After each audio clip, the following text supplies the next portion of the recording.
दोस्तों, आज हम लेके आए हैं आपके लिए एक ऐसी एरोप्लेन की कहानी जो टेक ऑफ करने के बाद 35 साल तक हवाओं में रहा। जब उनमें लैंड किया गया तो लोगों के देखकर होश उड़ गए। मैं बात कर रही हूँ फ्लाइट नंबर 513 की। तारीख थी 4 सितंबर 1954। सांतियागो फ्लाइट 513 वेस्ट जर्मनी के एशियन इंटरनेशनल एयरपोर्ट से उड़ान भरती है। यह प्लेन ब्राजील के पोर्टुगो एलेग्रे इंटरनेशनल एयरपोर्ट पर पहुंचना है, जिसकी दूर करीब 18 घंटे की ही है। यह फ्लाइट 88 पैसेंजर और 7 क्रू मेंबर लेकर जर्मनी से अपनी देश ब्राजील आ रही थी। अब होता कुछ यूँ है कि उड़ने की कुछ ही घंटों के बाद जब सांतियागो फ्लाइट 513 अटलांटिक ओशन पर पहुंचती है तो एटीसी के रडार से अचानक गायब हो जाती है। मगर किसी को यह रहस्य समझ नहीं आया और 2 साल तक खोज करते रहा, लेकिन कुछ नजर नहीं आया।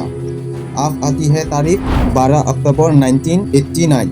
एक अज्ञात एरोप्लेन ब्राजील के पोर्टुगल एलेग्रे इंटरनेशनल एयरपोर्ट की तरफ तेज गति से आ रहा था।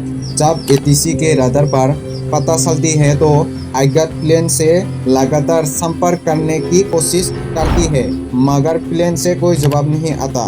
मगर कुछ ही समय के बाद जब प्लेन लैंड किया गया तब एटीसी के कर्मचारियों ने देखकर हैरान हो जाती है। वो अज्ञात एरोप्लेन सांतियागो फ्लाइट नंबर 513 था, जो 35 साल पहले लापता हुआ था।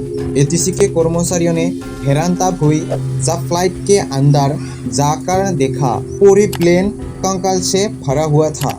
हर सीट पर कंकाल बैठा हुआ था और उन्होंने कॉकपिट का दरवाजा खोल के देखा तो प्लेन चला रहा कैप्टन के हाथों में कंट्रोल था, लेकिन वो भी मारा हुआ था।